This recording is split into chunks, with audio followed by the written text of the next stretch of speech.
Hello दोस्तों, good evening. कैसे उम्मीद करता हूँ आप लोग बहुत बहुत अच्छे होंगे। चलिए स्टार्ट करते हैं। आज का एक नया वीडियो होगा। इस वीडियो में हम लोग जानेंगे कि हाई कोर्ट का ऐतिहासिक फैसला क्या आया है। अगर यदि आप मेरे चैनल पर नए हैं तो मेरे चैनल को सब्सक्राइब कर लीजिएगा, यानी जब भी कानून से कोई रिलेटेड अगर कोई वीडियो अपलोड किया जाए सबसे पहले आपको मिल जाए। मैंने सफलता एक्सप्रेस पर आप सबका मैं स्वागत करता हूं। मैं आप लोग का एडवोकेट सुनील कुमार यादव। आज मैं आप लोग के सामने एक वीडियो लेकर के आया हूं जो सबसे इम्पोर्टेंट होने वाला है।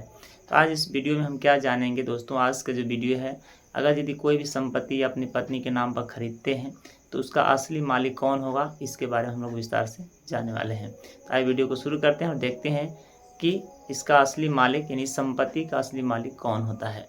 तो जी हाँ दोस्तों, मैं बता देना चाहता हूँ कि अक्सर देखा जाता है हमारे भारत में कि जब भी कोई नई संपत्ति यानी जब भी कोई नया प्रॉपर्टी खरीदा जाता है तो वह मम्मी या अपनी पत्नी के नाम से खरीदा जाता है। लेकिन उसमें एक बात सबसे बड़ी ये हो जाती है कि अगर यदि मान लीजिए कि मम्मी यानी माँ या पत्नी के नाम से अगर यदि संपत्ति खरीदते हैं या प्रॉपर्टी नया खरीदते हैं तो उसमें एक चीज़ देखने को मिलता है कि घरों में विवाद शुरू हो जाते हैं। और यह विवाद शुरू हो जाने के कारण ये होता है उसमें बंटवारा होने की नौबत भी आ जाती है। इस समय इस तरह की बातें को लेकर के ज़्यादा परेशानी होने लगती है। तो ऐसे ही बातों यानी ऐसे ही प्रॉपर्टी पर फैसला सुनाते हुए हमारे high court Allahabad high court ने एक अहम फैसला लिया है। इस प्रकार के फैसले पर अहम भूमिका यानी अहम फैसला सुनाते हुए उन्होंने स्पष्ट कर दिया है कि अगर यदि कोई किसी पत्नी के नाम से प्रॉपर्टी लेता है तो उसका असली मालिक कौन होगा। आइए हम जानते हैं कि उसका असली मालिक कौन होता है। उसका असली मालिक कौन होगा इसके बारे में हम लोग जानते हैं। तो असली मालिक पत्नी के पास आय का स्वतंत्र सोर्स नहीं होता है, ठीक है ना। कोर्ट ने स्पष्ट दिया है कि हाउसवाइफ के नाम पर खरीदी गई संपत्ति पारिवारिक संपत्ति मानी जाएगी। इसका कारण यह है कि आमतौर पर पत्नी के पास कोई स्वतंत्र आय का स्रोत नहीं होता है। इस तथ्य को ध्यान में रखते हुए अदालत ने यह भी कहा कि हिंदू धर्म में पति अक्सर पत्नी के नाम पर ही संपत्ति खरीदते हैं। इस निर्णय से स्पष्ट होता है कि पत्नी के नाम पर खरीदी गई संपत्ति का उपयोग केवल उसके व्यक्तिगत अधिकार के लिए नहीं बल्कि पूरे परिवार के लिए किया जा सकता है। इस तरह का फैसला महिलाओं के अधिकारों को मजबूत करने में मदद करेगा और संपत्ति विवादों में स्पष्टता प्रदान करेगा। कोर्ट का यह निर्णय पारिवारिक संपत्ति के अधिकारों को लेकर एक महत्वपूर्ण कदम है। जी हाँ दोस्तों, उसमें यह बताया गया है कि अगर यदि पत्नी के नाम से संपत्ति खरीदते हैं तो उसका असली जो मालिकाना होगा, जो असली मालिक होगा, वह पत्नी नहीं हो सकती है। क्यों? क्योंकि उसके पास स्वतंत्र जो स्रोत होता है वह उसके पास नहीं है। यानी उसका मालिकाना जो असली मालिक होगा वह कौन होगा, आगे देखिए। इलाहाबाद हाई कोर्ट का ऐतिहासिक जो फैसला आया है उसके बारे में हम लोग बात करते हैं। इलाहाबाद हाई कोर्ट ने यह एक महत्वपूर्ण मामले में दिवंगत पिता की संपत्ति में सह स्वामित्व के दावे को लेकर एक ऐतिहासिक फैसला सुनाया। कोर्ट ने कहा कि भारतीय साक्ष्य अधिनियम की धारा 114 के तहत पति द्वारा पत्नी के नाम पर खरीदी गई संपत्ति को पारिवारिक संपत्ति माना जा सकता है। अदालत ने स्पष्ट किया है कि पति आमतौर पर पारिवारिक हितों को ध्यान में रखते हुए अपनी पत्नी के नाम पर संपत्ति खरीदता है। इस फैसले में यह भी कहा गया है कि अधिकांश मामलों में पत्नी के पास स्वतंत्र आय का स्रोत नहीं होता, जिससे पत्नी को व्यक्तिगत रूप से नहीं बल्कि पारिवारिक दृष्टिकोण से देखा जाना चाहिए।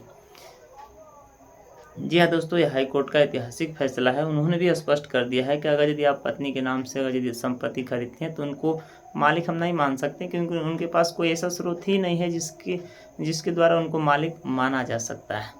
और इसको एक पारिवारिक दृष्टि के नज़र से इसे देखा जाएगा।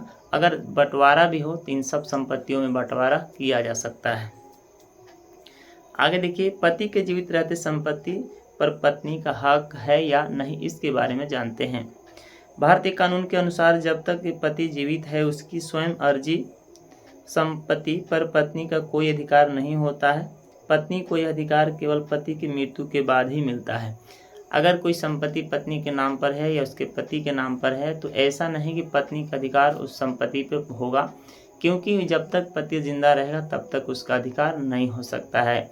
यह अधिकार तब मिलेगा जब पति की मृत्यु हो जाती है, उसके बाद उसके पत्नी को पूरा अधिकार उस संपत्ति पर हो जाएगा। 1956 के हिंदू उत्तराधिकारी अधिनियम के तहत पत्नी को पैतृक संपत्ति में बेटे के समान हिस्सा मिलता है, लेकिन यह अधिकार केवल पैतृक संपत्ति पर लागू होता है, न कि उन संपत्तियों पर जो पति ने स्वयं अर्जित की हो। यानी पति के द्वारा किया गया जो संपत्ति है उस पर उसका अधिकार नहीं होता है। सिर्फ पैतृक संपत्ति पर ही एक बेटे के जैसे उनको संपत्ति में से बंटवारा किया जा सकता है, यानी उसमें से दिया जा सकता है। यदि पति की मृत्यु हो जाती है और पत्नी एकमात्र वारिस होती है और उनके कोई संतान नहीं है तो उसे पति की संपत्ति को 1/4 हिस्सा मिलेगा। यदि बच्चे हैं तो उसे 1/8 हिस्सा प्राप्त होगा। यदि पत्नी ने कोई वसीयत बनाई है तो संपत्ति के अधिकार उसी के अनुसार तय होंगे। यदि वसीयत में पत्नी का नाम नहीं है तो उसे पति की स्वयं अर्जित संपत्ति से कुछ भी नहीं मिलेगा। यह महत्वपूर्ण प्रश्न है कि यदि संपत्ति पत्नी के नाम पर खरीदी गई है तो उस पर किसका कितना अधिकार होगा। जी हाँ दोस्तों, अगर यदि पत्नी के नाम से खरीदा गया है और उसका एक वसीयत कोई बनाया है, नहीं वो बनाया गया है वसीयत है, तो हो सकता है कि आने वाले समय में वो संपत्ति का मालिक वो हो सकती हैं।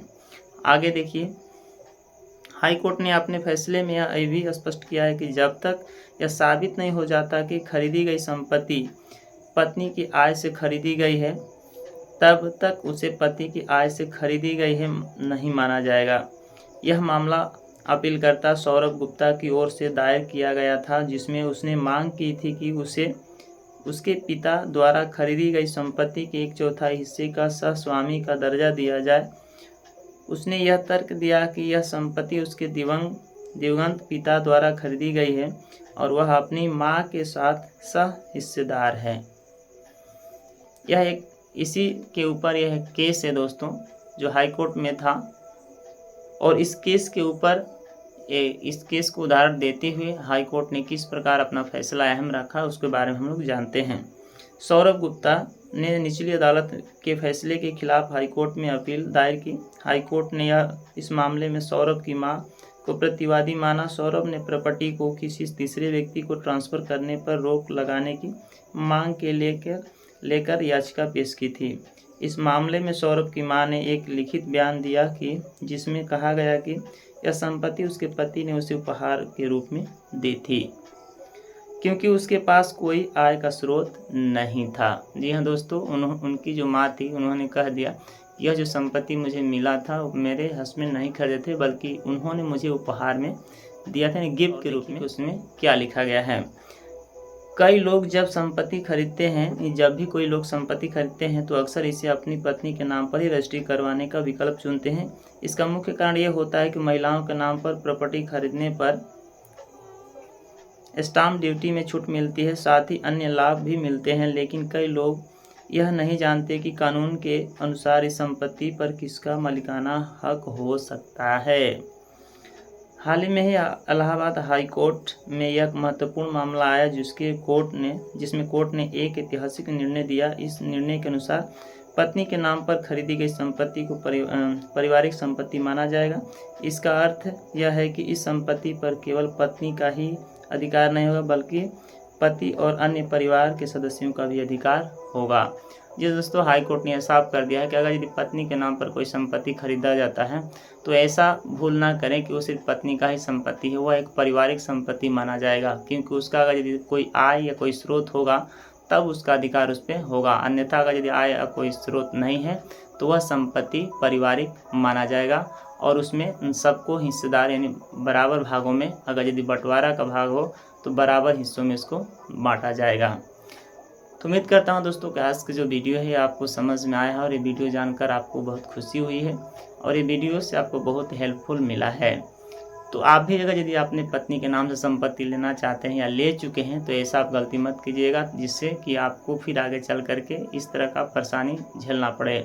ये मत समझिएगा कि आपके पत्नी का नाम का संपत्ति खरीद ली है तो ये सिर्फ मेरी पत्नी का ही संपत्ति होगा, यानी उसी का अधिकार इस पर होगा। इस तरह का कोई बात नहीं है।